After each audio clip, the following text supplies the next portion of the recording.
Wazowski. That's Wazowski with one eye. Howdy, folks.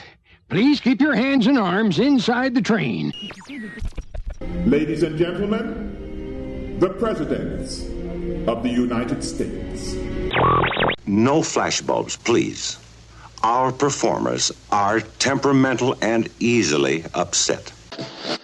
Yes, folks, we only have high-class stuff on this show. WDW Radio, your information station. Hello, my friend, and welcome to the WDW Radio Show, your Walt Disney World information station. I am your host, Lou Mongello, and this is show number 479, and I'm here once again not only to help you have the best possible vacation experience when you come to Walt Disney World, but I also want to try and bring you a little bit of Disney magic wherever you are with the podcast, videos, blog, live broadcasts on Facebook every Wednesday night, my books, audio tours, some of the other stuff I'm working on, and more. Again, you can find everything over at WDWRadio.com. So I am so excited to share my conversation with Duncan Wardle with you this week.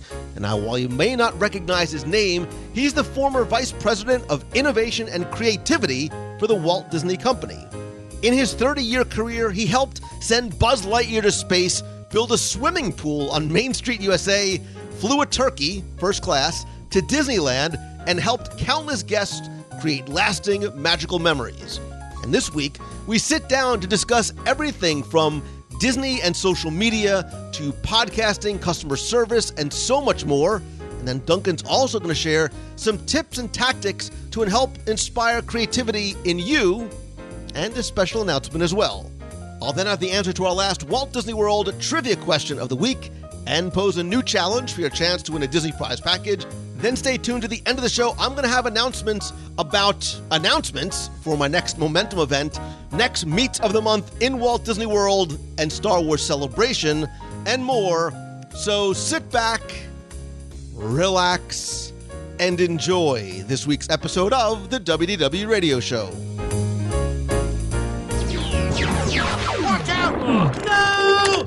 Greetings. Oh, Buzz, you're back. Hey! Where have you been? I'll show you. Hey! I don't get it. Huh? Oh, right.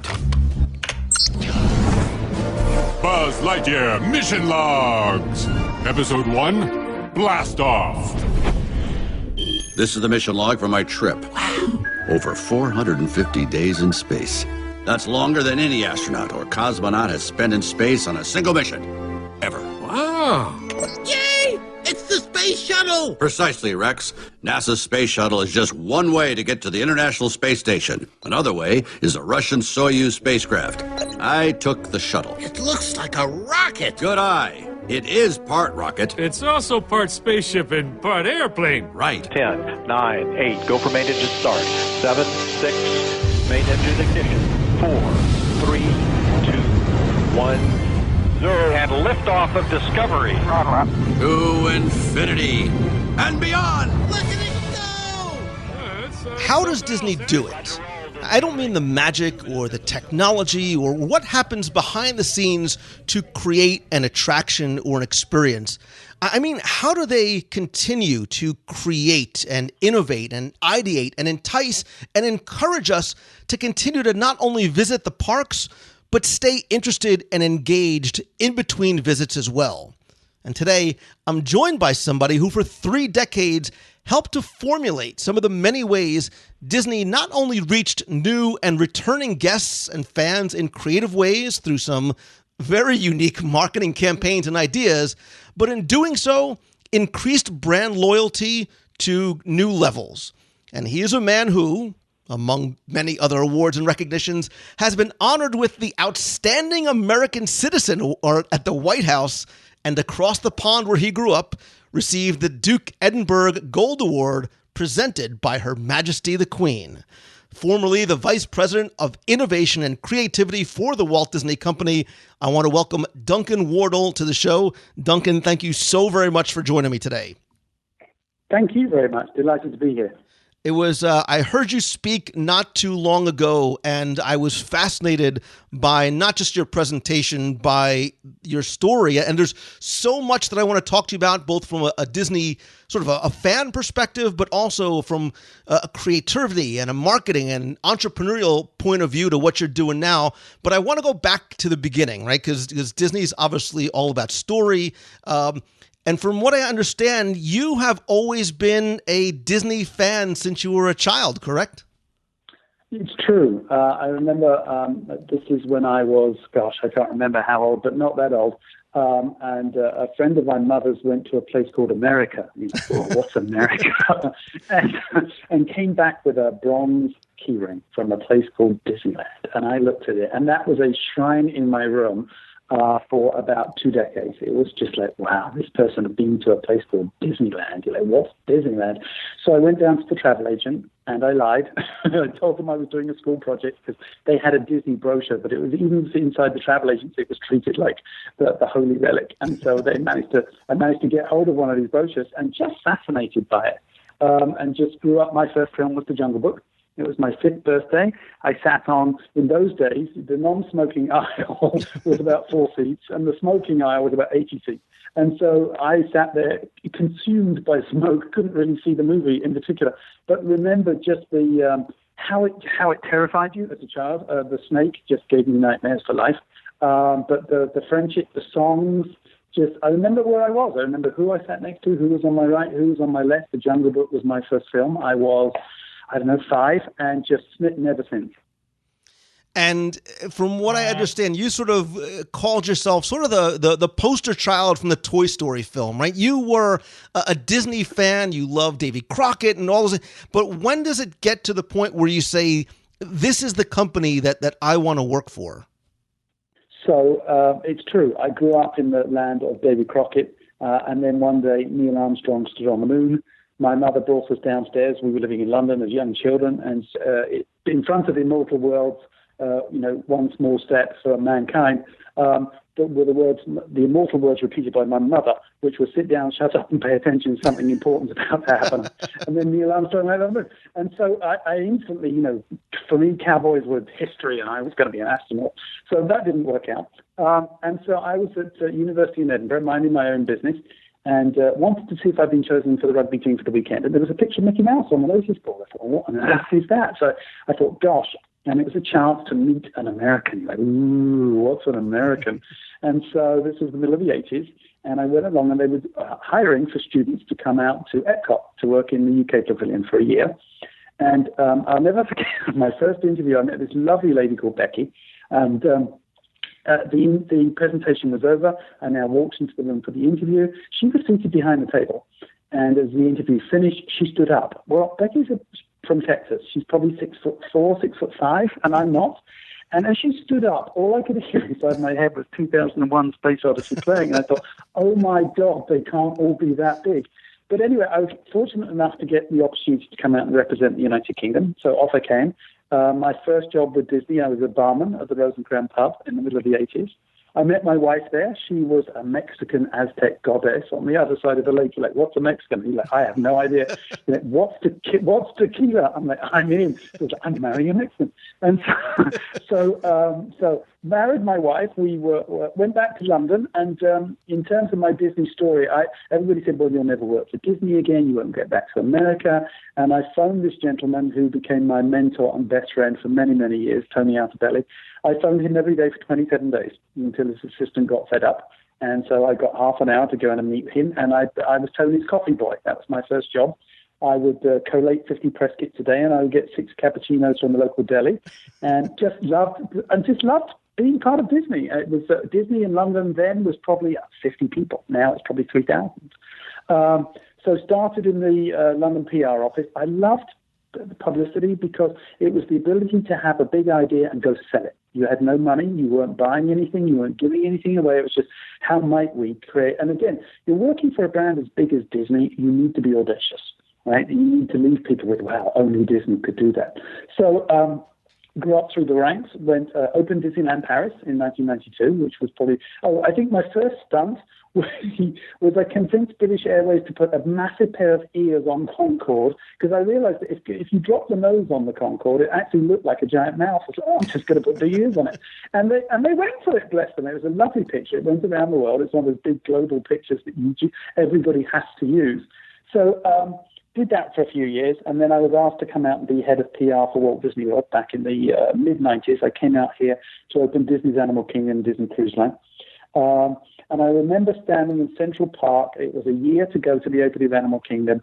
More money than I'd ever spent on anything. We had about 2,600 children in the shape of a dinosaur, a dragon, and a lion. It was shot from a helicopter. It was a human animation stunt where each animal was the size of a football field and made out of X amount of children. And they would move towards each other and then emerge to spell out Disney's Gone Wild. And it's one of those moments in time where you thought, I will never, ever do anything as big as this again. And so fast forward a few years, got the chance to do the Super Bowl halftime show, which was it was the Millennium Super Bowl. It was Christina Aguilera, Enrique Iglesias, Phil Collins. It was the puppets from Epcot, those enormous puppets. They were gorgeous. So we got to do the halftime show, which was just... And back in the day, this was where you didn't have a deal with the NFL or the MVP. So your job was to run out onto the I would say pitch, you would say field, at the end of the game, and Disney had 3 camera crews there, and it was who gets there first, right? It was, who dares wins. And so at the end of the game, it was an absolute marsh pit. People were punching each other, kicking each other, desperate to get to the MVP. There were camera crews from everywhere, and I got separated from my cameraman. And somebody came on the radio and goes, "Where are you?" And I said, "I'm on the pitch at the halfway line." To which somebody else came on the radio and said, "He means he's on the field at the 50-yard line." So, okay, fine, just get the damn shot. So got the shot, got out, and then got invited to go to Disneyland for Disneyland's 50th. And I have to say, probably the most special year of my life and my career with Disney. It was Disney owns the heartstrings of America. Disney has been had a lovely love affair with the American public for so many years. And to go steeped in history, I got to go in archives and see photographs of the only person who didn't get into Disneyland was Khrushchev. And I found out the truth behind it. The Secret Service couldn't guarantee his safety. And if you know the story of him banging his shoe at the UN the next day, that was out of frustration because his wife did get to go into Disneyland. Khrushchev did not. But everybody else had been to Disneyland. So we found this little old lady came out of nowhere. She was the granddaughter of Herb Fitzpatrick, Kirkpatrick, I can't remember his name, but he was the only darkroom in town in 1954, and he cut a deal with Walt. Walt, you can use my darkroom to process all your images. Any images you don't use belong to me. So that was the deal. So she had in her attic, stuffed in every drawer, every facet of her house, was photographs that had never, ever, ever been seen. And the deal I cut with her, I said, look, these need to be digitized for prosperity. I don't want to own them. I don't want to take them to Disney. These are yours and you should have them. But I want to digitize them because if anything, if you ever had a fire, this would be lost. And so as a thank you present, she gave me the only opening day press kit of Disneyland, July 17th, 1955. Wow. The company didn't have one. We had a couple of press releases. And when you look through it back to the simplicity and beauty of a typed press release with typos on it and rusty staples, and it only had 2 black and white photos. None of the marketing hype and hyperbole of today. It was just, here are the facts. There are 16 attractions. And it was very Walt, right? And so what I decided to do was that it was just a masterpiece. And I said, look, what if we could recreate this exactly as it was on July 17th, 1955. So the Disney Art Department in Yellow Shoes recreated it with all the mold in it, the rusty staples, the coffee stains. It was beautiful in its simplicity. And what we decided to do, we got the Postmaster General of Anaheim to agree to put a Lost in the Mail stamp on the envelope. We dated it, it was July 17th, 1955, but the postmark, and then we FedExed it to every news desk in town to land on April Fool's Day, because the anniversary was coming about 3 months later. There was no pitch letter with it. There was no, we've got new attractions, there was no, we've got new rides. It was just that beauty and the simplicity of, oh my God, Disneyland 50, and the phones rang off the hook. Disneyland, when's Disneyland 50th? Oh my God, my favorite ride was Flying Saucers. These editors and deputy editors and senior editors were once 6-year-old children. And you could hear it in their voice when they were pitching him. And so the editor of Life magazine, lovely guy, we were pitching him on doing the cover story, and they came out to do a cover story. And at the last minute, he said, I know you're going to be disappointed, but we're going to go with the gardening issue on the front cover. And I said, well, I think you're a bloody idiot. And I think that was probably the first time anybody had told the editor of Life magazine, you're a bloody idiot. He said, I beg your pardon. I said, with all due respect, I think you're a bloody idiot. I said, look, do me a favor. I said, have somebody on your team call 10 of your readers and give them the choice of what they'd like to see on the front cover. If one of them says gardening, go with gardening. Well, I got a phone call about 2 hours later. He goes, we're going with Disney. To which I said, then I retract my earlier statement. You're no longer a bloody idiot. So, but what a year of playing with Disney. We took 50 Autopia. This was the most audacious thing. We took 50 Autopia cars from Disneyland to the Indy 500 and had the Indy 500 race track driver drive them around the circuit. Now, it takes their cars less than a minute, I can't remember how many seconds, to complete that circuit, or one Autopia car took 10.5 minutes to get around the circuit. But it was beautiful because everybody, oh, I remember Autopia. And so then we pitched the Mayor of Hollywood on actually creating a star on the Walk of Fame for Disneyland. It's still the only place in the world that has a star on the Walk of Fame. Everywhere else it's for a person, a celebrity. And then just a year running up was the 2004 Olympic Games. I can't remember where it was. I'm trying to remember. Beijing was 2008. What was 2004? I can't remember. But anyway, Michael Phelps, it was his second big Olympics. He's breaking out, getting all the medals. And he came back and he said, we got a deal with him to swim across America. He wanted to teach kids and get kids excited about swimming. We wanted to talk about Disneyland and Disneyland's 50th anniversary. We cut a tour where we went to about 50 different towns. We swam with children in swimming pools at the YMCA with Michael and the characters. And then by the time we got to Disneyland, we were like, well, why on earth should anybody cover this? Because he's been to 50 towns already. So I said, well, I know. Let's build an Olympic pool down Main Street, USA. I won't tell you some of the responses I got because they weren't necessarily that polite, but they were all well meant. And so I said, no, we've got to be audacious. We are the world's #1 entertainment company. And so we did. We built a swimming pool. It was the length of Main Street. And I got to swim in it first thing in the morning. I thought, damn it, I'm never going to get another chance to say I swam Main Street. The pool was ready. I was like, I'm going down this sucker. And then Michael came with some kids. And I tell you, just the visual alone was so impactful, so audacious, so outrageous. But again, it just helped inspire people that Disneyland is as relevant today as ever it was. In fact, there's a gentleman, and now I think he's still there. His name is Oscar.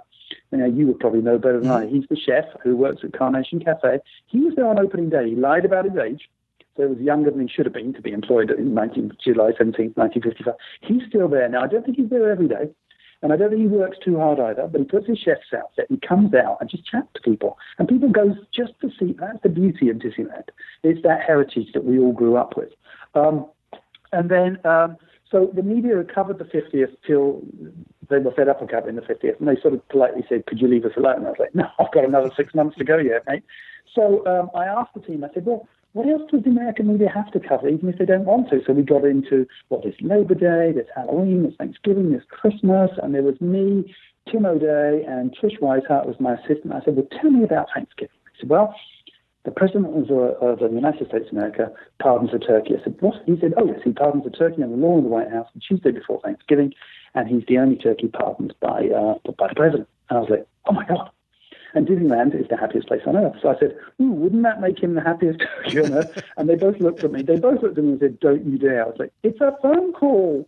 So I phoned the White House. I said, hey, what do you do with the turkey after the pardoning ceremony? And they said, oh, it goes to a petting zoo in Virginia. It goes back to the National Turkey Federation. I didn't even know we had a National Turkey Federation. So I called the president of the National Turkey Federation. I said, hey, what do you do with the turkey? And they said, oh, it goes to a petting zoo. I said, can I have it? He goes, yeah. I thought, surely there's got to be more negotiation than this. But they agreed to give us to the turkey. But we found that the turkeys that go to the White House have grown to a certain size, and they have heart attacks and die quite easily. I was like, oh, goodness. So God bless America, the turkey that goes to the White House travels with a stunt double, just in case. So we sent Pilgrim Mickey and some parade music up to his pen for a couple of weeks so he could acclimatize him and not worry him or stress him out when he got down to Disneyland. And then we went up to the White House, and it was an incredible occasion because if I remember rightly, 2 weeks before that event, bird flu hit. I thought, oh, no, nobody's going to want to sit on a plane next to a turkey. So I phoned a friend of mine up at United Airlines. I said, well, you couldn't, what could we do? So United Airlines decided to get in on it completely. So they changed their flight number from UA, whatever it was, 253, and it was Turkey 1. That was the official Federal Aviation flight number that day, 10:53 Washington, D.C. to Los Angeles. And on board, because they knew they were going to have the turkeys on. Many people might be a little bit nervous, but they weren't going to get bird flu from a couple of turkeys. And so they put a little postcard in everybody's seat, and it said, in honor of today's guests, who were marshmallow and yam, named turkeys, that we would be serving ham sandwiches on today's flight, not turkey sandwiches, which again just got everybody into the spirit of it. And then sure enough, on Thanksgiving Day, marshmallow and yam served as Grand Marshals in Disneyland's Thanksgiving Day Parade. So it's just a lot of fun. I mean, we were doing a campaign a few years back called Where Dreams Come True. Mm-hmm. And I remember becoming a U.S. citizen when we became American citizens back in 2005. And I said, gosh, it was 9,000 people in the convention center in Los Angeles, no windows, no sense of occasion. And these people, most of them, had come from poverty. They had come from political oppression. They had come to America in search of a better life.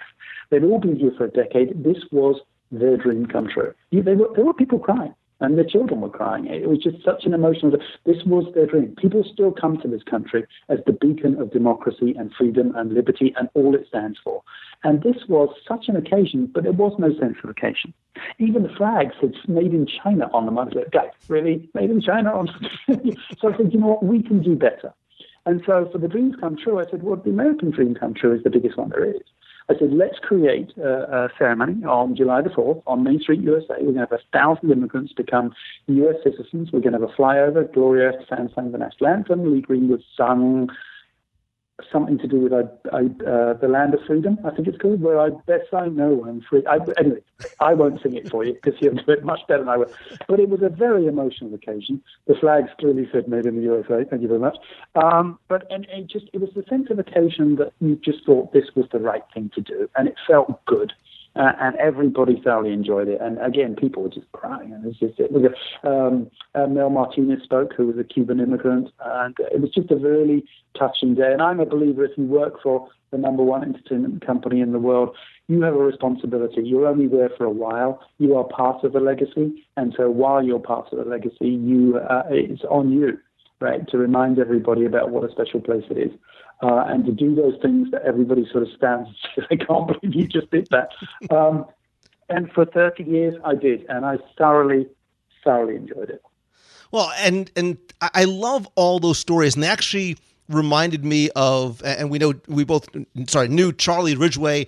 And when he did Donald Duck's 50th birthday, he parades all those ducks down. But what I love about all those stories is that it made me think of Walt, right? And a quote from Walt, if you get a good idea, dog it, keep at it. Go with it. And I think that's what is interesting is that Disney was willing to be creative and fund it, even if they couldn't necessarily see or have a measurable result. Look, when you says Buzz Lightyear into space, it doesn't translate necessarily into dollars. And I would love you to tell that story because I love what I love about that story is not just the creativity, but the actual Buzz Lightyear that went into space and where he came from. Okay. So, this was for the opening of Toy Story Mania, and we were thinking of new and different ideas. And the gentleman who I really wanted to do this with, and we almost closed the deal with him, his name's Fusion Man. If you ever get a chance, check him out. Fusion Man, if you check him out online, he's flown across the Swiss Alps, he's flown across the English Channel. This was to be his first flight in the United States of America. He wears a crash helmet, he drops out of a commercial plane, he's got a rocket on his back and giant metal wings. And if you look at him, if you could imagine him in grey and green, you are looking at Buzz Lightyear. Oh my God, we've got to get this guy, we've got to get him to fly into Comic-Con and drop fast passes. However, at the same time, I was talking to NASA. So I went up to NASA and I said, hey, got an idea. I think you should take Buzz Lightyear into space. And you could tell that half the room loved the idea, but nobody was going to stick their head out and set the neck out and say it. Half the room wanted to pick me up and throw me out the window. But the guy at the end of the table, very John Wayne-ish, and he goes, well, if we're going to take Buzz into space, he's going to have to do a spacewalk. And I was like, oh my God, they're going to take Buzz Lightyear into space. So we created a series of games for NASA, online games, because they wanted to get children excited about the STEM initiative, science, technology, engineering, and math. So a lot of fun games where they could play with Buzz Lightyear and follow his mission. So day one was about dragging items into the payload bay, and if they got the right items in the right weight, the space shuttle took off. So it was great fun. So they agreed to take Buzz. 6 months before launch, I got a call from Johnson Space Center, which I wasn't expecting. And he said, we need to have Buzz Lightyear by tomorrow at 2 o'clock. I was like, what? He goes, yes, all the deal's off. I was like, wait a minute, the shuttle doesn't go for another 6 months. He goes, no, we need 2 identical Buzz Lightyears. I was like, why? He said, well, because we're going to take one apart, molecule by molecule. I was like, why? He says, well, because if there's an air pocket in any of his plastic, he could explode in space and kill an astronaut. I was like, oh, wow, didn't see that one coming. Yes, of course you can have 2 Buzz Lightyears. Well, this was in the day where Buzz Lightyear wasn't on the shelf every day. You know, because Toy Story just started, there was no movie out, the attraction had yet to come. So we had 37 cast members in Kmart, Walmart, Target, Disney, looking for Buzz Lightyear, and he was nowhere to be seen. I was like, oh my God, this project's going away because the Walt Disney Company couldn't produce a Buzz Lightyear. So I got a call on my cell phone, and all I heard was, "To infinity and beyond." I was like, oh my God. And it was my wife, because we didn't have caller ID in those days. And I said, well, where the hell did you find it? She said, oh, it's under this James's bed here. It's been there for 10 years, gathering dust. I was like, oh my God, get him over here quicker. So we managed to find an identical Buzz, and we shipped them off to Johnson Julie. And about 6 months later, I watched as a proud parent, I'm sure they feel, I know I'm over-dramatizing, but I can't imagine what the parent of an astronaut feels like, but I felt like I was sending my boy into space. I tell you, it was one of the proudest moments of my life. I stood there in tears watching Buzz Lightyear go off on the space shuttle Discovery. He served 18 months on the space station. Longer than any other serving astronaut, and finally convinced NASA to actually, which wasn't part of the original deal, but then we were opening the other Toy Story Mania, and I thought, oh, I know, I'll just get NASA to bring Buzz home. Well, not as easy as said, but anyway, they agreed to bring him, bless them. They brought him back through the Earth's atmosphere, and he is now at the Air and Space Museum in Washington, D.C., if you want to go see him. Buzz is proudly on display in a locker with this incredible mission patch, which went around the world with him. We did a nationwide schools competition for children to design a mission patch, just, like the Apollo and the Mercury and the Gemini program, just for Buzz. And it was an incredible design done by a 10-year-old boy, and that was actually produced by NASA and flown into space alongside Buzz Lightyear, and is now in the Smithsonian, along with James's Buzz Lightyear. He was my son. And what I love about that is obviously not just the personal connection and the story that you and your son are going to be able to tell forever, but, there was an educational component that came with it, right? Because the way Buzz, sort of speaks to our wonder and sense of adventure. So like a lot of the things that Disney does, there is an edutainment aspect to it. But there's something that you kept on repeating over and over again about loving the audaciousness, right? And and how audacious and as an entrepreneur, I love that because I think so many times we question, can I pull this off? And am I able to do this? What is the result going to be? So those are the ones that keep you alive. When I went into the chairman, I said, hey, I've got an idea. I'm going to send Buzz Lightyear into space. Had I talked to NASA? No. Did I have a clue I could do it? Absolutely not. Was I going to give it a go? Hell yeah. And so if you don't get it, you don't get it. Nobody got hurt, nobody got injured. We're working for an entertainment company. And so I'm a believer in, I talk about this at Isaiah Fest, when if you're not having butterflies every now and then in your stomach, you're probably doing the same thing you've done for the last 6 years. And that means you're not innovating, because innovation is about feeling nervous.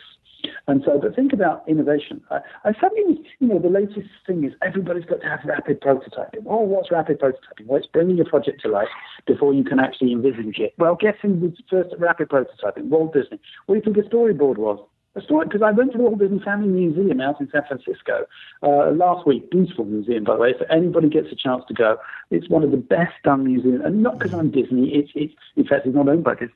But it was so well portrayed, so immersive. But what I suddenly saw were these storyboards that he created for Snow White to sell it to the bank. And what was that? It's rapid prototyping. It's bringing a project to life before you can actually make it. And I thought, oh my God, Walt was doing rapid prototyping in the 30s, and we all think it's cool and trendy now. But think about, creating the first full-length animated feature film. that everybody said adults would never go to. Think about the first animated film, Al Johnson sung, we need sound, but the first ever theme park. In fact, so I'll tell you how Disneyland came about. It was a tool from the our innovation toolkit that I created. It's a tool that helps people innovate, and it's called Twist It. And what you do is you just list the rules of your challenge in column 1. Column 2, you list the what if those rules didn't apply. Column 3, imagine a world where they might. So Walt, when he introduced Fantasia out in 1940, he went, it was a classical masterpiece. It didn't do that well financially, but Walt in 1940 went to the theatre owners and said, I want it to mist in the movie theatre during drip, drip, drip, little April showers. I want heat pumps in during nights on a bare mountain. And the movie theatre owners looked at it and said, well, that's too expensive. And the movies were only in the movie theatres for 6 months in those days. That would be a nice run to have today. But so Walt said, gosh, okay, I'm going to list all the rules of showing a movie in a movie theatre. It's dark, it's dirty, it's smoky, at least in those days. I can't control the environment. He listed all the rules. And he chose one to pick, and it was, I can't control the environment. He moved it to the next column. What if? What if that rule didn't apply? What if I could control the environment? Okay. Well, imagine a world where, okay. Well, if I control the environment, will I have to buy all the movie theatres? No. Or I take my movies out of the movie theatres. Oh, okay. Well, if I take my movies out of the movie theatre, well, they can't be two-dimensional anymore because they fall over. So I'd have to make the characters three-dimensional. Well, if I make them three-dimensional, well, they'd need somewhere to live. If they had somewhere to live, the pirates couldn't live next to the princesses because people wouldn't be immersed in the story. Well, I'd have to create different lands, Adventureland and Fantasyland. I know, I'll call it Disneyland. The biggest creative invention of the 20th century came from using a very simple tool that we call Twist It. It's amazing, when you simplify what is a very complicated and process down like that. I love sort of being able to trace it back. Sometimes the biggest ideas come from the simplest absolutely. ones, right? We're solving a problem. So here's a simple fun one. We were launching our Twitter account at Walt Disney World, how many years ago? I don't know, 4 or 5 years ago? The honest answer, I can't remember. And I said, we should launch it with 140 characters. And they looked at me and went, what? I said, no, 140 Disney characters. And they looked at me like, you're mad. I said, no, it's simple. You just get 140 Disney characters, put them in the shape of a hashtag and shoot it off a crane. And we did, and it ran everywhere. Why? Because it was beautifully simple, that's why. And it made people smile. I think people forget that we're in the world of big data, we're still humans. We're still mums and dads. We're still brothers and sisters. We're still small boys and small girls. And we, even as adults, we still have that childhood in us. We tend to forget it every now and then, but we do. And I think, Disney's job is to put a smile on people's face. And so the last few years, I was asked to head up innovation and creativity. And at the time, I didn't have a clue what it was. And so I went on different courses, and I just found that it's, design thinking, and it was for the gurus, or it was very inspirational, very motivational, but it wasn't tangible for people. I said, look, if we're going to make innovation creativity work for a big culture, you have to make it tangible. And so I spent a couple of years designing an innovation toolkit, which is about 9 behaviors and about 14 different tools that people can use, just like the Twist It one that I just described. And it's amazing how it gets people to different places. So, for example, if I told you, Lou, I need you to be more playful. When you're ideating, people look at me and say, well, I can't be more playful. I'm a serious executive. I'm an entrepreneur. Well, here's the thing. If I ask you in fact, I'll take this answer from you, Lou. Where are you and what are you doing when you get your best ideas? Right. Usually you are doing something. You're in the shower or you're in the car. Well, where are you? Yeah, right. Yeah, so you'll hear people say the shower, the car, running, walking the dog, drinking a glass of wine, maybe just about to fall asleep, maybe just about to wake up. You never hear people say, at work. Well, that's an issue. And so if I were to ask you and your listeners for a second to just close your eyes, think of the last verbal argument you were in with somebody. Now open your eyes. You've got that verbal argument in your head, and you were arguing, you were defending yourself, and you stormed off. You said, I hate you, I'll never talk to you again. And you walked down the path, and maybe out the door of the office, maybe walked across the street, went into a Starbucks, sat down, grabbed a coffee, you're sitting there in the armchair. About 5 minutes later, what just popped into your head? I know what just popped into your head. the killer one-liner that you wish you'd used during the argument. And you'd, oh, God, if only I'd have said that. Oh, if I'd have said that, I'd have nailed it. And people get frustrated. And you ask them, have you ever delivered the killer one-liner during the argument? No. Will you ever? No. Why? Because being in an argument is actually like being in the office. Your brain is in what I call busy data. It's making decisions, it's checking emails, it's going to presentations, and you hear people say, I don't have time to think. And you need to get people to 87% of your brain is subconscious, only 13% is conscious. Now, that 13% gets you through the day. It helps you make decisions, do your emails, do your presentations, schedule your diaries. But if you can't come up with the killer one-liner, the big idea, because you're stressed, then I need to get you into a playful state, and we do things called energizers to get people into it. But I'm not advocating for people to be playful of every minute of every day. But there are ways of getting people playful where they can. So, for example, when you're a child, if you got a big Christmas present that came in a giant box, I guarantee you, I'm sure you and all your listeners took the present out of the box and spent the rest of the day playing with the box. Why? Because the box could be anything. Why? Because the box could be a fort, it could be a castle, it could be a bicycle, it could be a spaceship. And it was because you were playful. And so there's actually a different brain state called thoughtful theta, which is actually used by quite a lot of very entrepreneurial innovators. Thomas Edison in the 20th century had more patented inventions in the patent hole than anybody else. He would fall asleep on his armchair. He'd put a penny between his knees and a tin on the floor. As he would fall asleep, his muscles would relax, the penny would drop onto the tray, he would wake up, he would write down whatever he was thinking, and that's where the expression, where the penny drops, comes from, that eureka moment when you get the big idea. And he would write down all his ideas, and he came up with more inventions than anybody else. Salvador Dali used it. He would fall asleep on his paintbrush. Just as he would nod off, he would fall over, and he would sketch whatever he was dreaming, which says a lot about Salvador Dali's dreams. However, not an unsuccessful creative artist by any stretch of the imagination. And then there's another phase called dreamy delta. It's that phase late at night. Well, actually, thoughtful theta, for those of you who said to yourselves just now when I asked you, where are you when you get best ideas? A lot of people say I was just about to nod off to sleep. I was just about to wake up. Keep a notepad by the bed. Mm-hmm. You'd be amazed. Because it's very important. And it's very important because the next phase is dreamy delta. That's that stage where you are way deep asleep. You are being chased by a green unicorn and a purple chicken with claws, and then David Beckham in a loincloth sweeps in and we've all had the weird one, right? We've all had that dream where you wake up in the morning and think, wow, what was I thinking? But you may have solved world peace, but you can't remember it. And that's so the trick is to get people into what we call amazing alpha, which is that metaphorically I'm back in the shower. And that's done by energizers, which are creating some fun activities.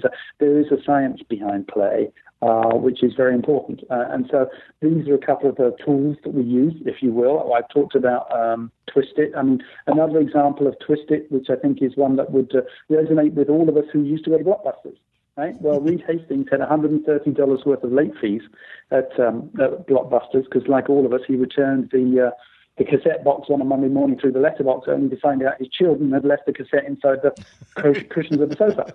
And so he got the $50 late fee on Friday when he went to pick up the next one. So he listed all the rules of going to Blockbusters. You had to be kind of rewind.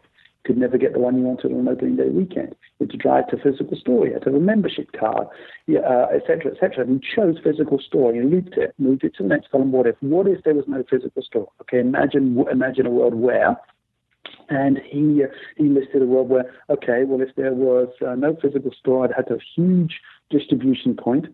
Okay, well, if I didn't want people to have to rewind, what could I do? Well, I could do a streaming service. Okay. Well, if I had a streaming service, there would be no late fees because they wouldn't have to return it anywhere. Everybody would get the one they want on opening day. I'll call it Netflix. Goodbye, Blockbusters. Now, for those of you, and I'm sure most of your listeners are familiar with the Magic Band started the Twist It. We started with the tour and we listed the rules of going to a Disney park. What are the rules? The parade's at 3:00. You have to see a character. You've got to go on the big rides. There's age restrictions. I have to stand in line. And we said, what if there were no lines? And then we started to think about, okay, well, if there were no lines, then there would be no need for a front desk. Because so I need something you can check me directly into my room without having to stop at front desk. Well, then if there are no lines, there shouldn't be a gate at the front of the park. Well, what might that look like? How could I get people into the park? And then you thought, oh, wait a minute, RFID technology is coming on. Well, if I could create something that somebody could use as their room key, uses their theme park ticket, uses their fast pass, used to make, and suddenly you're like, wow, magic band, oof, off you go. And so it's done two things. It's made a fantastic experience for consumers, much more free time with their family. Yes, of course, has it generated more revenue? Yes, of course, it's generated more revenue. But as long as there's a win-win, as long as it works for the consumer and the company, then everybody's happy. And so that came from a very simple tool. I mean, there's another one called Re-Express It, which is a very simple tool. If I were to ask you right now, in fact, I'm going to ask you, give me 5 things you should put in a car wash. What should I put in? In a car wash? Yeah, what should you put in a car wash? You need to have water, you need soap, you need some sort of a cleaning apparatus to clean the car, something to dry the car, and That's good. That's all good. Okay, so now, what if I open an auto spa? What could I put in an auto spa? What could you put in an auto spa? So you could do something. You can put something in there to make the experience for the person going in there better as well. Yep. You could put a barista in. You could put a masseuse in. You could put massage chairs in. You could put aromatherapy in. Suddenly, just by changing the name of the challenge, by re-expressing it from car wash to auto spa, got you to a whole different place. I met somebody recently who used this, and I went to meet with them, and I was sitting in their office for a while downstairs, and this lovely young girl came up, and we were just chatting for a while, and she was very empathetic and kind and courteous, and I went up to her and said, hey, that girl downstairs, your reception, she was fantastic. We were chatting for 20 minutes. She's the nicest. He goes, we didn't have a receptionist. I thought, oh, my God, who the hell was I talking to for the last 20 minutes? And I said, oh, her name was Sarah. He goes, oh, you mean our director of first impression? Mm-hmm. And you just thought, oh, man, I wish I'd... Now, the moment you have that, I wish I thought of that, is the moment you know it's a good idea, right? And he just re-expressed her challenge. And now, instead of being a receptionist, she was the director of first impression. So she owned that space and delivered on it every single day, just by re-expressing the challenge. A very simple tool for people to use. And so, we use a variety of different behaviors. I mean, freshness. If I were to ask your audience right now, metaphorically, or if they want to put their hands up, you're entitled to put your hands up. Do you order the same drink every time you go to Starbucks? I'll bet you 80% of you, if you're honest with yourselves, have your hand up. If I asked you, do you order the same topping on your pizza every time? I'm sure 95% of you do. Or do you use the same search engine every day? Now 100% of the answer up. Then I might say, do you sleep on the same side of the bed every night? If you're honest, you're going to put your hand up. Then I'm going to ask, even if you're in a hotel room by yourself? Yeah, there go the hands again. We're all creatures of habit.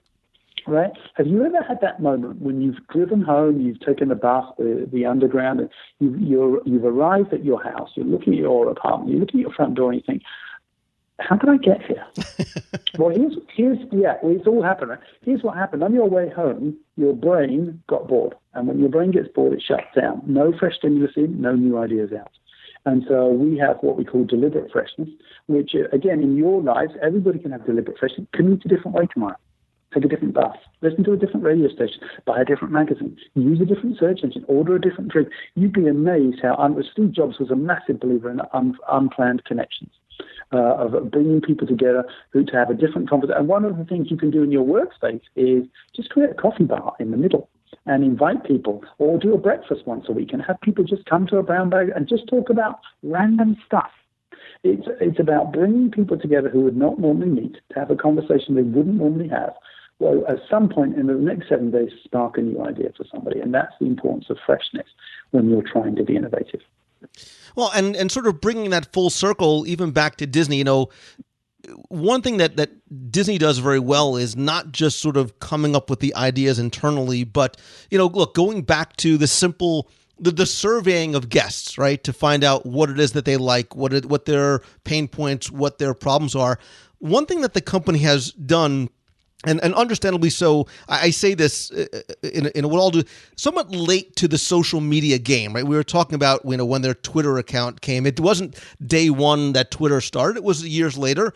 But what they've done is they have, and I'm sure you had a big hand in this too, use social media not just to listen to guests, but help to create what I think is the greatest army of most loyal, passionate evangelists. Look, I don't think that there's any other company that has the most brand loyal consumers than Disney does. Maybe Apple is somewhat of a close second.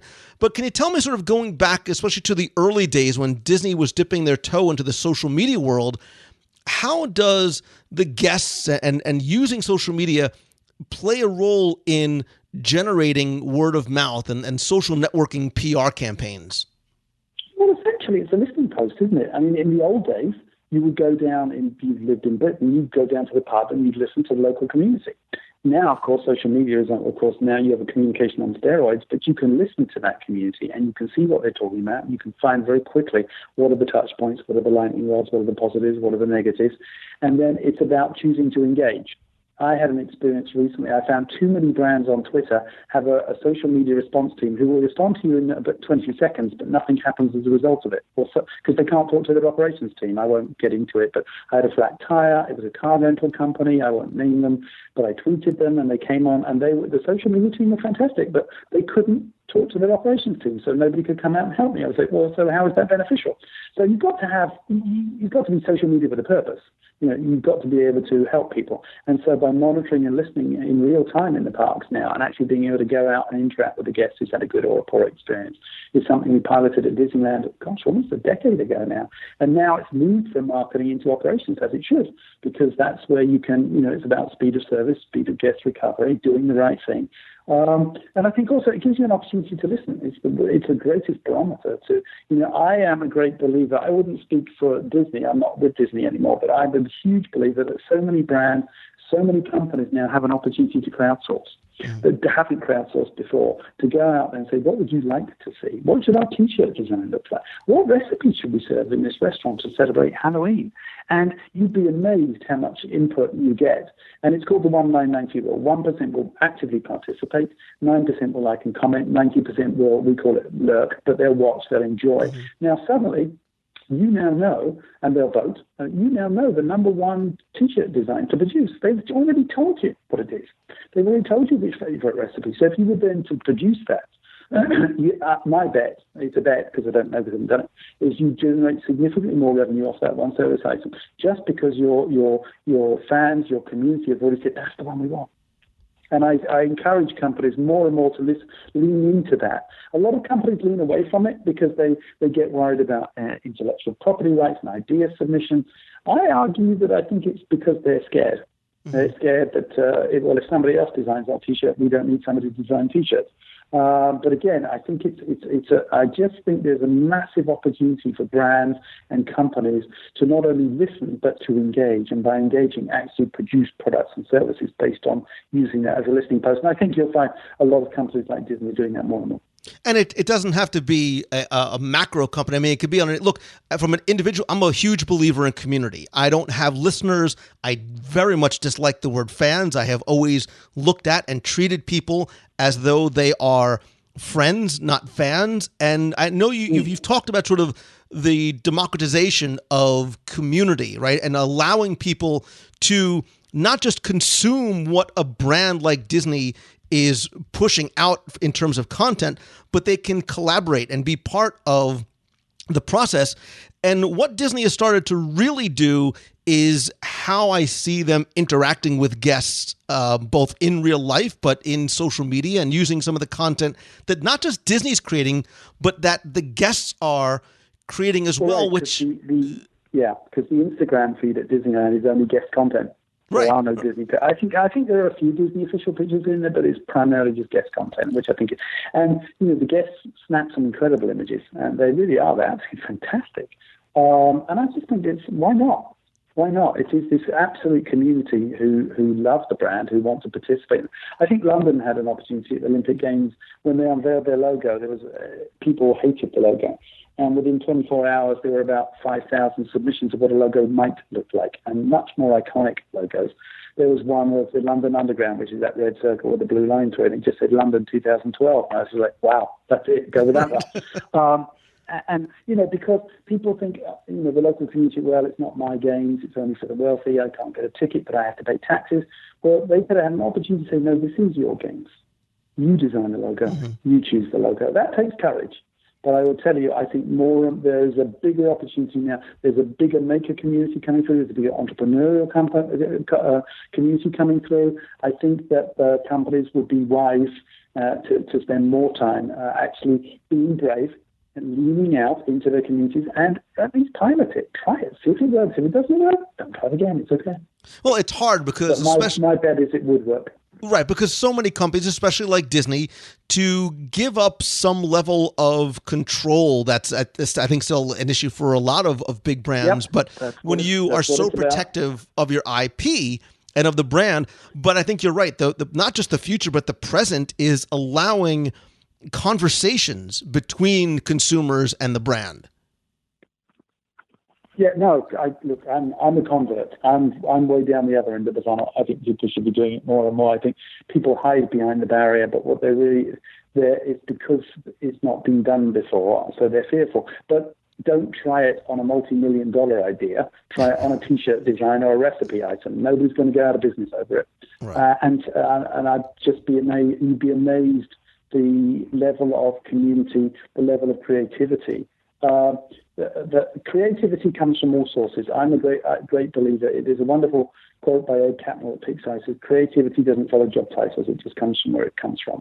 And I was amazed at the amount of creativity from everybody at the Walt Disney Company and how many different ideas popped up as a result. We bring in naive experts to sessions. I always bring in a naive expert to a session. We were designing something for a piece of architecture for one of the Disney parks, and we had lots of Imagineers there, and I asked them, gave them 15 seconds to draw a house.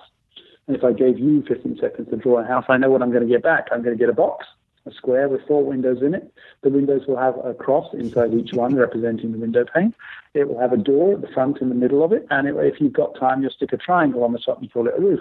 And when I ask you to show them all, you're all going to show me the same thing. But I also invited a chef in as my naive expert.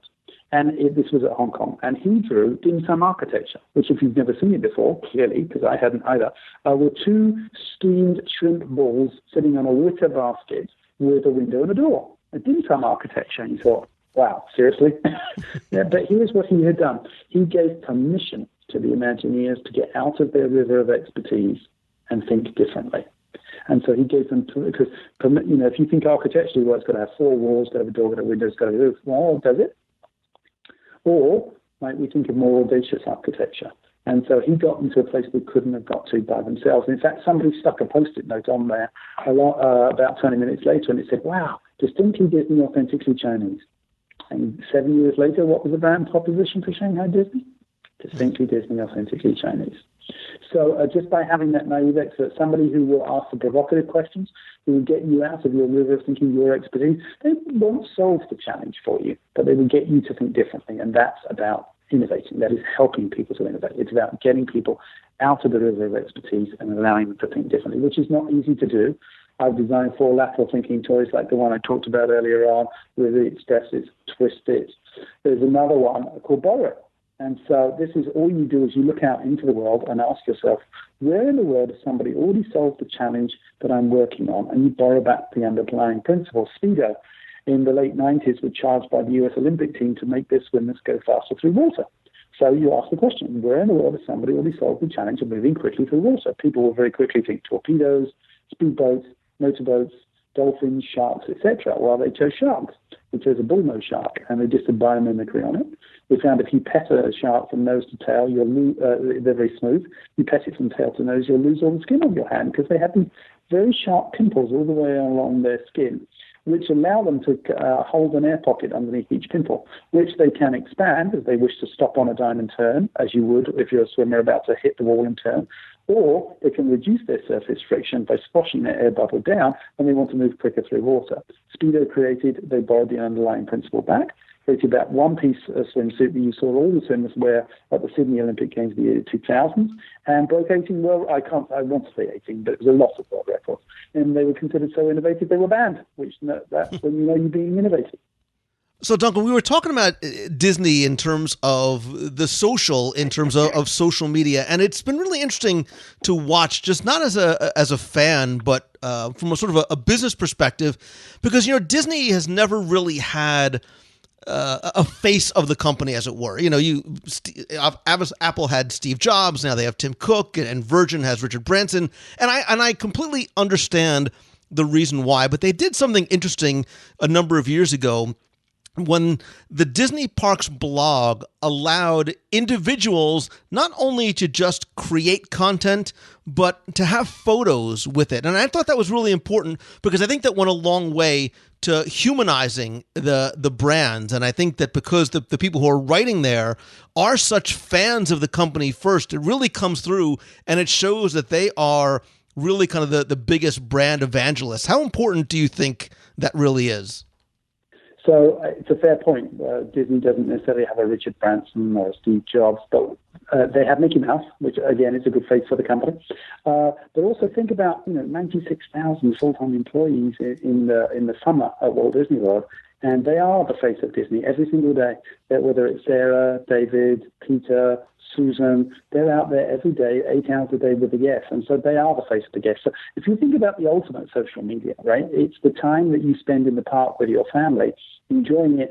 And if you think about 9 out of every 10 guest letters are not about Space Mountain or Splash Mountain or the Magic Band, they're about Sarah, David, Peter, Sally. And so the face of Disney is multiple. I mean, it's the people that went the extra mile for everybody. But back to the blog post, I think by having that participation on both sides of the business, so to speak, I think it creates a deeper bond between consumers and brands.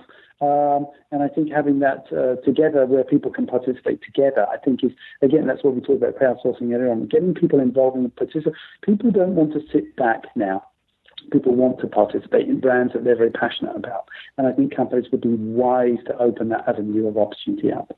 Well, and Disney actually did that years ago, interesting sort of segue with the Moms panel, where they allowed not cast members, but everyday fans to answer questions. And I think I saw you say something that on the first day they received like 10,000 applicants. Believe me, I sat through. We read them all. Let me tell you, we read them all. We sat there for 3 or 4 nights overnight, and so it's interesting. I launched the blog. I launched the Moms panel. I think we're right in saying we did the first podcast in the United States of America back in Disneyland in 2004, maybe 2003. Yeah. And so social media mums has just taken on a life of its own in the Mums panel, and it was all about the advocacy of allowing people to hear from people like them. So if I hear from another mum that it's actually okay to come with a 2-year-old because there are some incredible things to do. No, they can't go on some of the tour rides, but my goodness, look at all these other things they can do.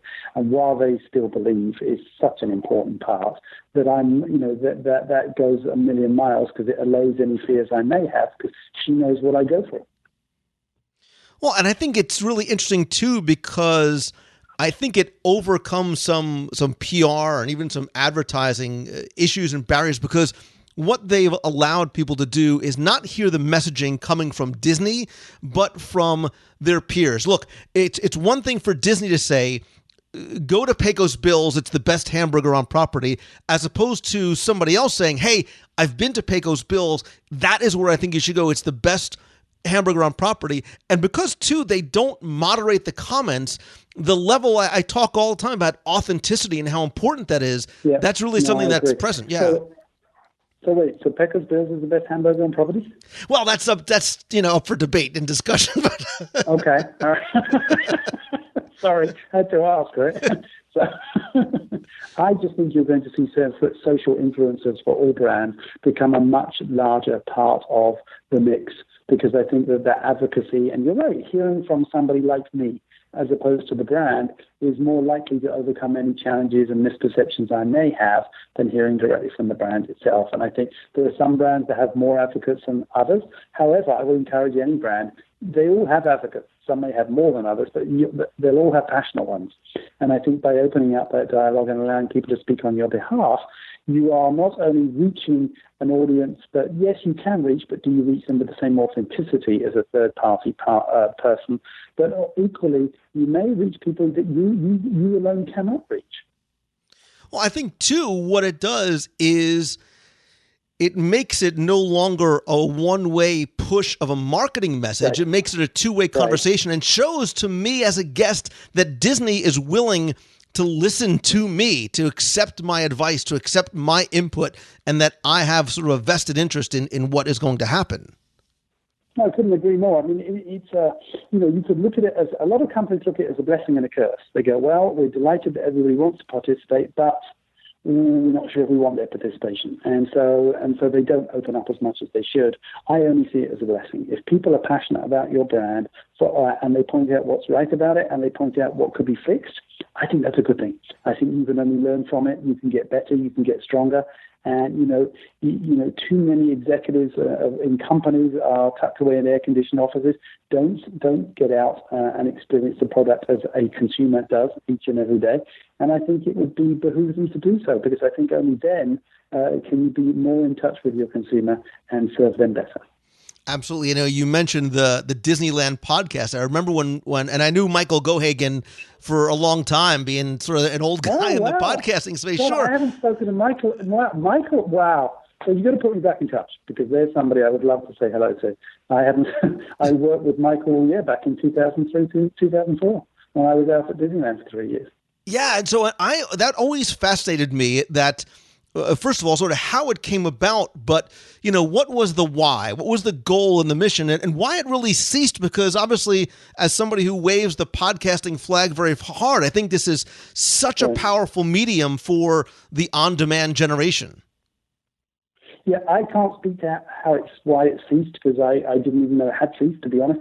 But the why we got into it was, just go back to, it's in our blood. It's, Walt used new technology. Walt didn't invent new technology. Walt used new technology. He, believe it or not, by the way, I know you may not have seen this footage, but we found this when we were going through the archives for Disneyland's 50th. Walt shot the opening of Disneyland on July 17, 1955 in color. Now, it wasn't seen for almost a decade afterwards, because color didn't exist on television until the early 60s, en masse for consumers. Walt would always be first in technology to try something and trial something. Yes, Disney created the audio animatronics, but and I think it's important for companies to stay on the cutting edge of how people want to be communicated with. And for example, Snapchat in the last couple of years has just blown away some of the other social media channels. And I still think there's many brands who have yet to dip their toe in the area there. And yet it's such a brand that allows you to talk directly to your consumers. IM has got much bigger than it was 2 or 3 years ago. And I still think there are brands that are hesitant to play in that space. And I would just encourage them, go in, have a go. You're going to make mistakes. If you're not innovative, if you're not, Woody Allen once said, if you're not making a mistake every now and then, you're not innovating. And I think that's very true. Well, and I think that's what Disney does well. I think other companies are going to learn from Disney. Look, Disney has allowed their cast members who are enthusiastic and smart and passionate to create content to engage consumers and engage customers. And they're constantly innovating, both in a social aspect and in the parks. And I think that doesn't come from a sense of competition. I think it's part of the corporate culture that started with Walt. And I think what we're seeing is a continuing trend towards a personalization of the guest experience, both online and in the parks with new technology. Where do you think that future is going in terms of continuing to keep the guest engaged in a more personal way? Here's where I hope it goes. I think particularly in the tourism and entertainment industry, but I say that maybe in the sports industry. Actually, all industries now I think about it. I think hospitals. Big data is going to become far and far and far more important in the next decade. Artificial intelligence robots are going to take away a lot of people's jobs. Mm-hmm. So you think about where artificial intelligence is going. Lots of companies have massive call centers. Well, could I create a virtual call center and be very transparent and create a virtual employee, give her or him a name, and they could answer, many more questions than the actual volume of the call center could handle. And yet, I think where the opportunity lies is high tech, high touch, because high tech could allow you to lay off lots of people. Yes, of course it could. But I think people want increasing personalization. And what do 9 out of 10 people talk about? It's not the technology, it's the people. And I think the brand that gets it right will be the brand that finds that balance between, yes, high tech could allow me to lay off people, but how might I re-employ those people in a high-touch environment to enable us to create much more personalized experiences for our guests and our consumers? I think the brand that has the courage to do that when Wall Street would ask them just to go so high-tech, I think may be able to differentiate themselves from many others.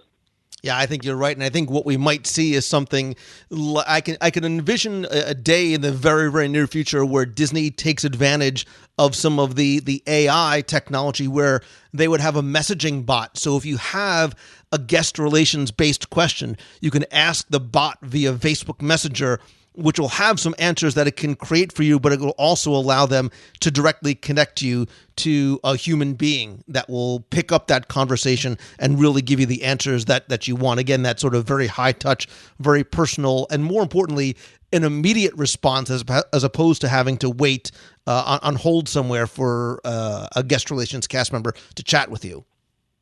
Yeah, I don't disagree. I mean, I obviously don't have the definitive answer, but I think you'll see a lot of companies and brands go that route. Yeah, so tell me about what has happened with you in your post Disney life. What are you doing now, and where can people find out more about you? So I'm probably America's youngest company. I'm about 5 days old. Don't have a website yet, but it's coming. I've called it Ideate and Innovate, using the number 8, because I think I can help companies and individuals not only have ideas. It's easy to have ideas, but then getting them out to market and actually getting them done, that's the innovation part of it. So I've designed an innovation toolkit. It's a design thinking innovation toolkit, and what I've done is take the model that IDEO uses, that Apple have used, that we created at Disney, that What If uses, and I've taken it down to the lowest common denominator so normal people can use it. Because all too often you go on these courses around innovation and creativity and design thinking, and you leave that course, you're very inspired, you're very motivated, you want to put on a superhero costume and fly out the window and save the world, and 5 days later you realize, I can't remember anything I learned. I can't remember, and I haven't used anything. And so unless you can make it tangible for people, then they're not going to use it. You can't change a culture. And so all I did was take a design thinking, creative problem-solving process and take it down to its lowest common denominator so normal people could use it. And so the first phase is all about making sure you're working on the right thing. And sort of a metaphorical story that helps support that is NASA put out a brief in the 60s. And they said, we need a pen that writes in space. And sure enough, they got the space pen delivered by Fisher Industries for a couple of $1 million.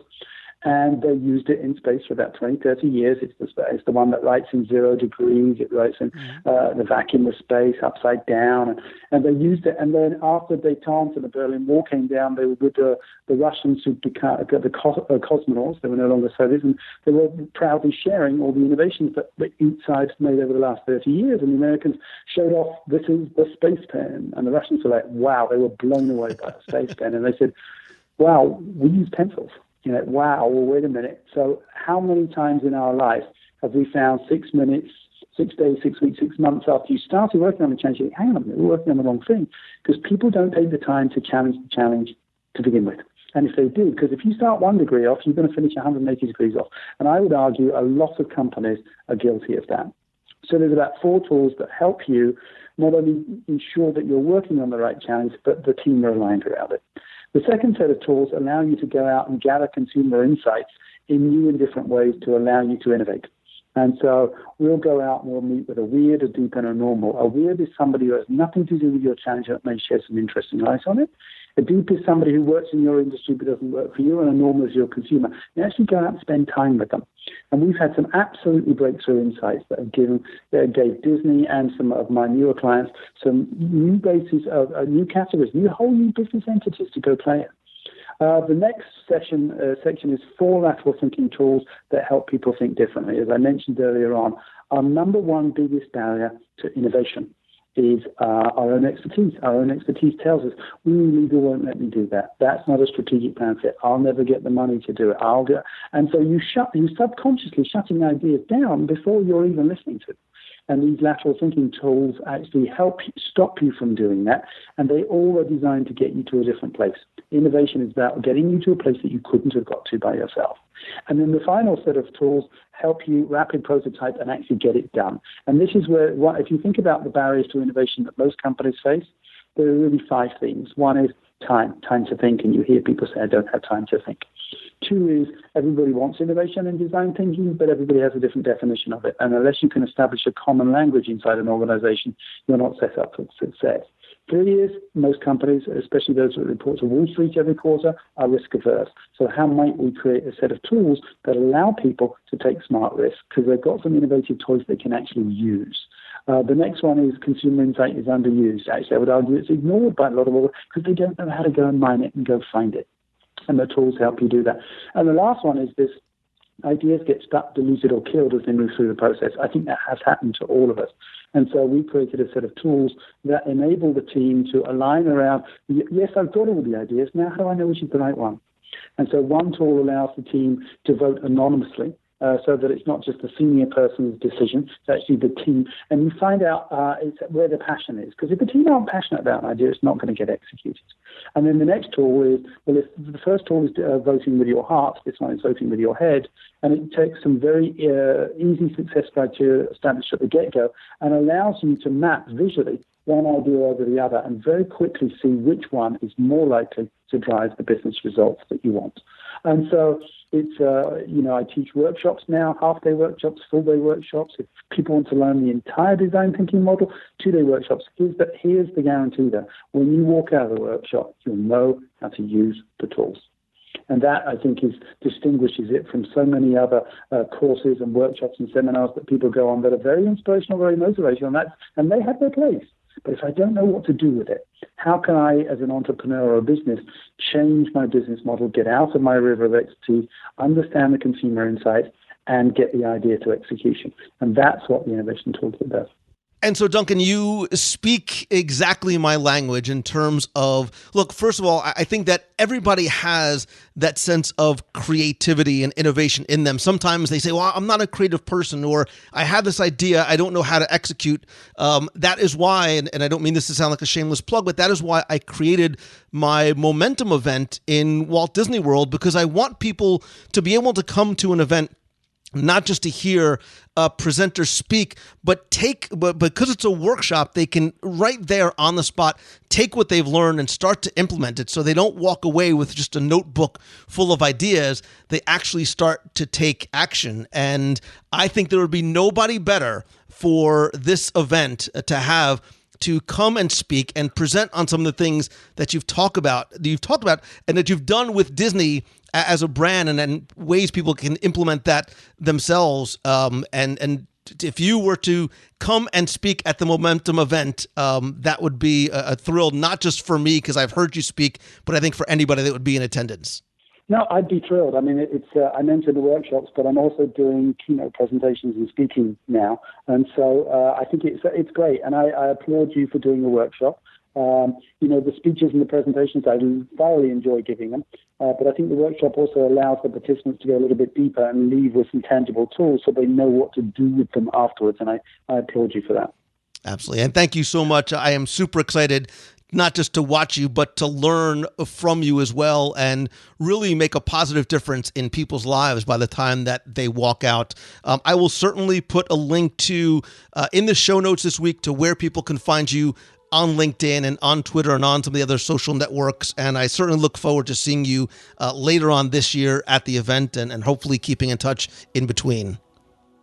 Well, thank you very much. I'm genuinely on a mission now. I mean, I've been lucky enough to work for the world's most creative company for 30 years, but I still believe there are hundreds of thousands of people out there who, because of how they've been treated or how they've been talked to or the job title they carry, think they're not creative. And the truth is, we were all children. We all played with that box that was the fort, the castle. The challenge, as Picasso said, is to maintain that level of creativity as you grow up. And I think the Innovation Toolkit allows people, it reminds them they're creative, it shows them that they're creative, and gives them the courage to go use it again. I love it. I love what you do. I love what you have done. And as a Disney fan, I am grateful for what you and obviously the team around you has done to inspire that creativity and really enhance our experience as Disney guests as well. Well, thank you very much. We're all part of the Disney legacy for a part of our lives. Mine was 30 of the most glorious years doing the most audacious, fun, creative, I think somebody once said, I don't know who, if you do what you love, you'll never work another day in your life. And so this is now chapter 2 for me. That was my first job, 30 years, who knew? And now I get a chance to go and help people and really unleash their creativity by giving them some tools that enables them to do it, build confidence, and do it again. I love it. Duncan Wardle, thank you so, so much. Cool. Thank you very much, Lou. Lovely to chat to you.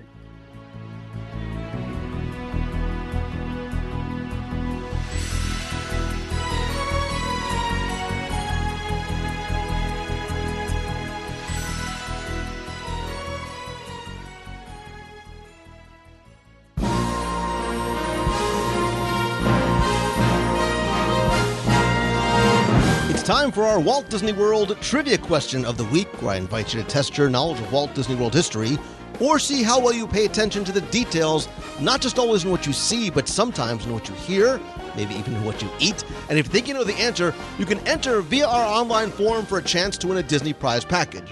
Before we get to this week's question, I'm going to go back, review last week's, and select our winner. So last week, I was over at Disney's Animal Kingdom, figuratively, not literally, and your question was about Finding Nemo the musical, wherein we find out what finally P. Sherman of Wallaby Way's first name actually is. Now, it's not ever given in the dialogue of the screenplay or the movie. It's been referenced as Philip in some books, but director Andrew Stanton actually approved the use of his real name for the musical at Disney's Animal Kingdom.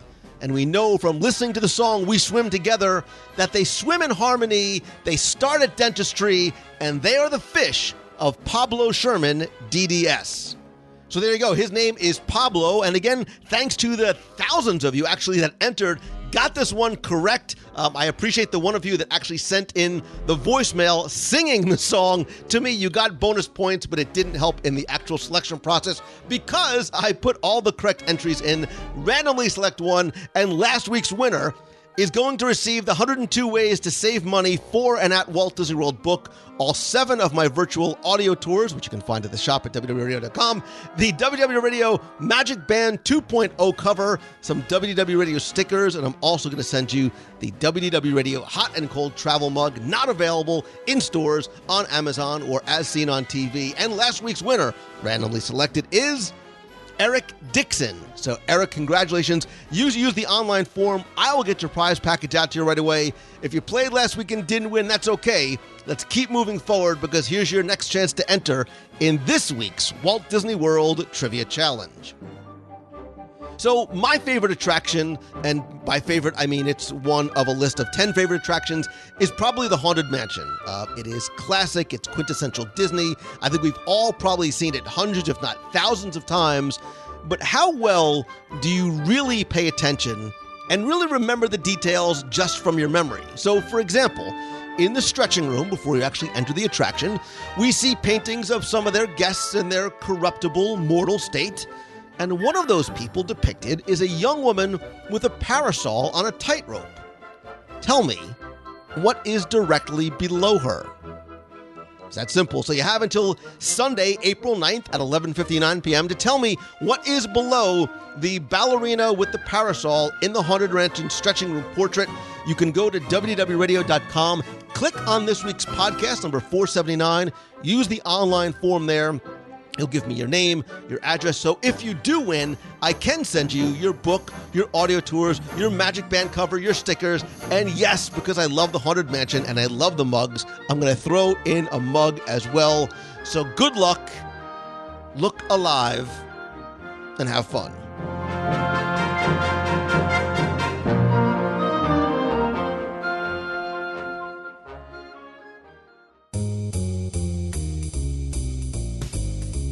That's going to do it for this week's show. Thank you so very much for taking the time to tune in this and every week. I sincerely appreciate you. So just a couple of quick announcements. Speaking of thanks, I want to thank some new members of the WDW Radio Nation family who joined up this past month, including some longtime members like Joe Yorchuk, Erin Van Quill, Lisa Gilmore, Michael Knipp, Gemma, Graziano Serrano, and my friend Bess Auer. Thank you to each and every one of you, whether you are a new member of the family or a longtime member. I really do appreciate all the help and the love and the support. And if you want to not only help the show, but get exclusive rewards every month, like scavenger hunts, access to our private Facebook group, personalized WDW Radio Magic Band covers, logo gear, t-shirts, monthly care packages from Walt Disney World, exclusive live video group calls together, and lots more, please visit wdwradio.com/support. And please also don't forget that a portion of your proceeds do go to benefit the Dream Team Project for the Make-A-Wish Foundation of America. Again, this is a completely optional thing, but a great way for you to help the show. And thanks again to all of you who are part of the nation. Don't forget, too, while you are visiting the site, please check out our amazing team of blog writers and join me every Wednesday at 7:30 p.m. Eastern for WDW Radio Live. I do live video broadcasts and chat both from the parks and from the home office. Whether I am taking you on an attraction with me or just wandering the parks, or we're in my office playing 20 questions, you can ask me anything. But what I love most about this is that it's a two-way conversation between me and you. Again, every Wednesday night, WDW Radio Live. It's actually facebook.com/WDW Radio. I'd also love to hear from you. You can call the voicemail at 407-900-WDW1. That's 407-900-9391. If you have a question, a comment, or just a hello from the parks, or tell me about your current or upcoming trips. If you have a question I'm going to answer on the air, you can email me, lou@wdwradio.com. Let's connect and get together. Yeah, on social. I am at Lou Mongello on Twitter, Facebook, Instagram, and Pinterest. And please be sure to like the WDW Radio, really, I talk for a living, the WDW Radio page at facebook.com/WDW Radio. And of course, you've heard me say it before, because I mean it and believe it, that while I love being able to talk with you online, nothing beats a handshake and a hug. That is why I love getting together every single month in Walt Disney World. I'm sorry that I missed March, but we're going to have not one, but two meetups in April. I am working on some dates for a meetup over at Star Wars Celebration, the weekend of April 13th through the 15th over at the Orange County Convention Center. And then the following weekend here at Walt Disney World is going to be the Star Wars Dark Side Half Marathon Running Weekend Festival of Fun and Fools and Fun and Food. So I'm going to do a meetup that weekend as well. That's the weekend of the 21st through the 23rd. Please stay tuned to the Facebook page, as I'll have the exact dates and location coming up this week. Speaking of speaking at conferences and meetups and events, I also do a number of other meetups on the road as I travel to speak at conferences and schools. And speaking of which, nice segue, Lou, you heard from Duncan this week that he is going to speak at my Momentum event again this fall.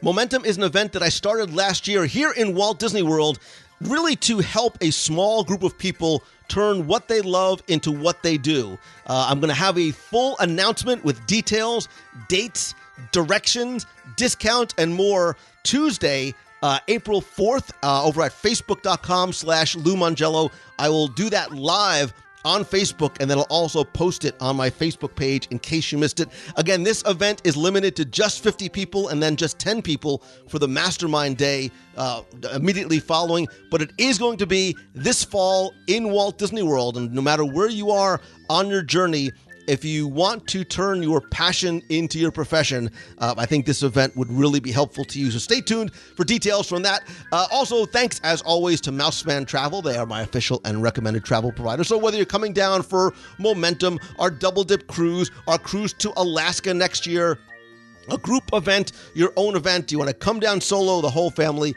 Becky and her team will not only to get you the best possible prices, but all available discounts, all at no cost to you. Thanks as always to little Timmy Foster from Celebrations Magazine. You can subscribe and order back issues at celebrationspress.com. And as always, my friend, and you are my friend. You allow and empower and afford me the gift of being able to do what I do and share it with you and so many other people. All I ask is that if you like the show, please help spread the word. Let others know about it. If you like this or have a favorite episode, share it on Twitter. Post it or share it on Facebook or in your favorite Facebook group or page. And please take 30 seconds just to rate and review the show over on iTunes. Thanks to you, we have more than 1,200 five-star reviews. We hit number 2 overall among podcasts not too long ago. I want to thank some recent reviewers like Disney Dad 0503, who says nobody does it like Lou. Ben Lawson 906 from the United Kingdom says it is life-altering. Wow, magic, spreading goodness. I can't explain the feeling the show gives you. It's the only thing that gets me through my days at work. Lou inspires you to follow your dreams and keep moving forward. Thanks, Lou. Wow, you've changed my life. Ben, thank you very much, brother. I'd love to hear more about how and how else I can continue to help you. NYC Dreamer 9 says the podcast is a treasure. Lou shares his joy and passion about Disney and life in general in such a genuine, natural way.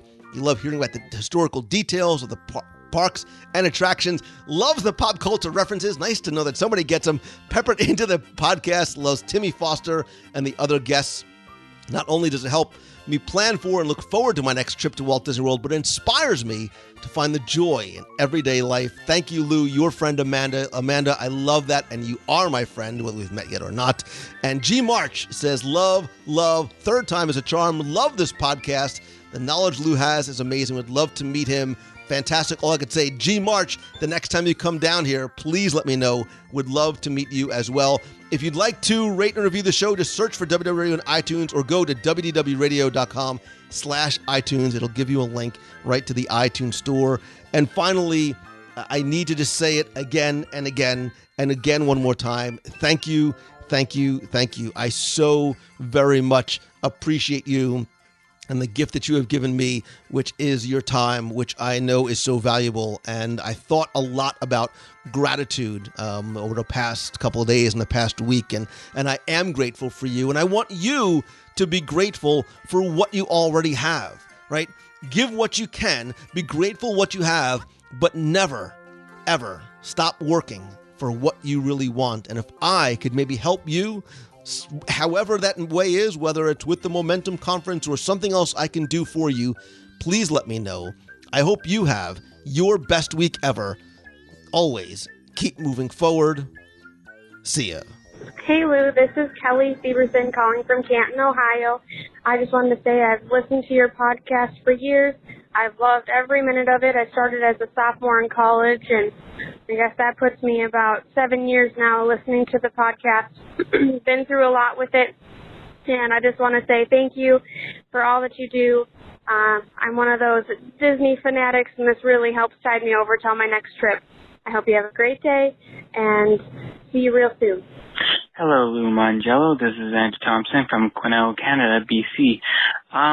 I love your podcast. You are the greatest ever, and I probably kind of missed your podcast for being on the air and stuff. That's okay. At least you're good at what you do, and I'm hoping everything is going all right with you.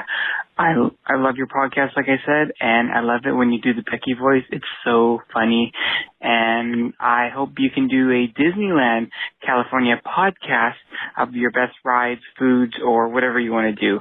I'm writing my own Disney book, too, of Disneyland, so keep up the good work, and talk to you later. Okay, bye. Just a quick update. This is Charlotte Rassweiler again. And my husband and I just watched Rivers of Light for the first time. And let's just say, as Disney fans, I can say it was worth the wait. So everybody go check it out whenever you possibly can. It was unbelievable, a tearjerker in all of the best ways. And I guarantee you, you're all going to love it. So thanks for everything, Lou. And I hope everybody is having a magical week. Okay, bye. Hello, this is Camille from Tucson, Arizona. I've been listening to your show for about a year and a half, and I'm actually catching up from episode 0, and I just listened to episode 200. So congratulations. I know you're much farther than that, actually, in the current day. I figure I will give the show a call every 100 episodes and give you congratulations. I took a 48-hour road trip to Disneyland, and I'm on my way home. It was so much fun. Lou, thank you so much for your great show. I just love all the information, all of your positivity, and I can tell from all of your guests and friends that appear on the show, too. You guys are just such a great group. I really appreciate everything you do, and have a great day. Thank you. Bye. Lou, this is Ryan calling from Portland, Oregon. Dude, where have you been, man, all my life? I can't believe I just discovered you. I'm a big Disney nut. I live out in Portland, Oregon here. First Disney experience, 1984. First Disney World experience, 1992. Just love your podcast. I may have accidentally binge listened to like 40 or 50 of your podcasts over the last month here. But anyways, the reason I called was because my wife and I were celebrating our 17th wedding anniversary, and of course we had to go to Shanghai Disney. Wow, dude, we had an amazing time. I can't wait to hear your own feedback from when you go. Hey, wanted to give you a couple of things about it. I'm a thrill ride guy, so, I like me some Space Mountain and things like that. And so I was expecting, like, Tron to be my all-time favorite ride there, of course, and it was great, don't get me wrong. But holy smokes, Pirates. Oh, just incredible, dude. I can't believe I'm saying that. I mean, I pretty much want Pirates to take a little nap and take a rest off the old feet, No way, man. We rode it again and again as many times as we could go out there in Shanghai. Amazing. Biggest wow moment, not kidding you. And again, I can't believe I'm saying this, but totally the fireworks. Amazing what they do at the castle. I've never seen them light it up like this before, and just awesome. And the display and the fireworks, everything they do, I can't wait to hear from you and your listeners kind of what's going on in Shanghai when you guys go for your visit. So anyways, hey man, I'm heading down in May and in November to Disney World. I'm hoping I can actually meet you and get the much coveted. Hello and good afternoon, Lou. It is Justin, Fox member and part of the Disney Springs team. I just wanted to say a happy 10th anniversary to your podcast and many more. And hopefully to get to see you real soon in the next couple of weeks here at our next meeting of the month as well. So I'll see you in the next couple of days. Keep doing what you do with the podcast for your 10th anniversary and many more. Have a nice weekend, Lou, and hope to see you again very soon. Goodbye, Lou. Hey, Lou. It's Rachel from Westminster, Maryland. I called, I guess, a couple days ago, let you know that I was here for my first solo trip, and now I'm sitting over in the courtyard getting ready to watch Wishes, and I just had my first full day in the Magic Kingdom all by myself, and it was awesome. I had a great time kind of just doing whatever I wanted to do. I could stop and take as many pictures as I wanted. I could go eat where I wanted. I just kind of let the wind take me where I wanted, and it was amazing. So I just thought I'd share that with you, and hope you're having a good day. Thanks for everything, Lou. Bye. You've got a friend in me.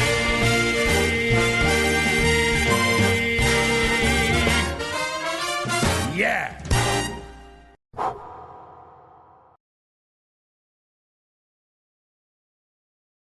But how do you get on the station? You get there through a process called a rendezvous. Rendezvous? Rendezvous.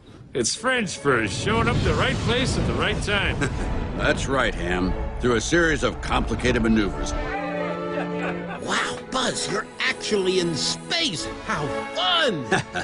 Well, yes, it was fun, but space cargo duty isn't all about fun and games, Rex. Some of my fellow crew members like to say life in space has the feel of a campout. Oh, I love campouts. Except the sleeping bags are strapped to the walls, and you can't make delicious hot schmoes.